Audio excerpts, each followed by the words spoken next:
सभी भक्तों को पाप अंकुश एकादशी की शुभकामनाएं।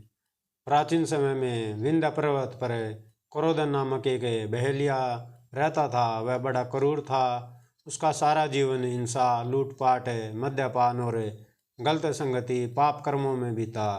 जब उसका अंतिम समय आया तब यमराज के दूत बहेलियों को लेने आए और यमदूत ने बहेलिये से कहा कि कल तुम्हारे जीवन का अंतिम दिन है, हम तुम्हें कल लेने आएंगे। यह बात सुनकर बहेलिया बहुत भयभीत हो गया और महर्षि अंगिरा के आश्रम में पहुंचा और महर्षि अंगिरा के चरणों पर गिरकर प्रार्थना करने लगा। हे ऋषिवर, मैंने जीवन भर पाप कर्म ही किए हैं। कृपया कर मुझे कोई ऐसा उपाय बताए जिससे मेरे सारे पाप मिट जाएं और मोक्ष की प्राप्ति हो जाए।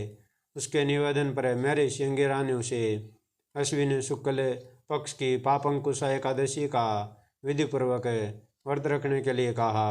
महर्षि अंगिरा के कहे अनुसार उस बहेलिये ने यह व्रत किया और किए गए सारे पापों से छुटकारा पा लिया।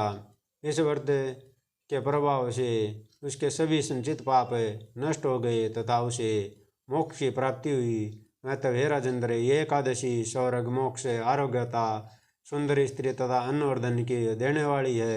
एकादशी के व्रत के बराबर गंगा, गया, काशी, कुरुक्षेत्र और पुष्कर भी पुण्यवान नहीं है। हरिवासर तथा एकादशी का व्रत करने और जागरण करने से शायद ही मनुष्य विष्णु पद को प्राप्त होता है। हे युधिष्ठिर, इस व्रत के करने वाले 10 पीढ़ी मातृपक्ष, 10 पीढ़ी पितृपक्ष और 10 पीढ़ी स्त्री तथा 10 पीढ़ी मित्र पक्ष का उद्धार कर देती है। वे दिव्य देह धारण करे, चतुर्भुज रूप हो, पीताम्बर पहने, हाथ में माला लेकर गरुड़ पर चढ़कर विष्णुलोक को जाते हैं। हे नृपोत्तम, बाल्यावस्था, युवावस्था और वृद्धावस्था में इस व्रत को करने से पापी मनुष्य वे दुर्गति को प्राप्त न होकर सदगति को प्राप्त होता है। अश्विन मास की शुक्ल पक्ष की से पाप अंकुश एकादशी का व्रत जो मनुष्य करते हैं वह अंत समय में हरिलोक को प्राप्त होते तथा समस्त पापों से मुक्त हो जाते हैं। सोना, तिल, भूमि, गौ, अन्न, जल, छत्री तथा ज्योति दान करने से मनुष्य यमराज को नहीं देखता। जो मनुष्य किसी प्रकार के पुण्य कर्म किए बिना जीवन के दिन व्यतीत करता है वह लोहार की भट्टी की तरह सांस लेता और निर्जीव के समान ही है।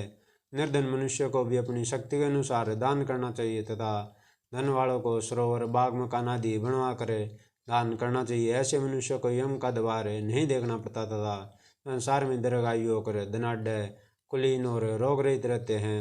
इस व्रत को करने वाला दिव्य फल प्राप्त करता है। तो ये थी पाप अंकुशा एकादशी व्रत की कथा।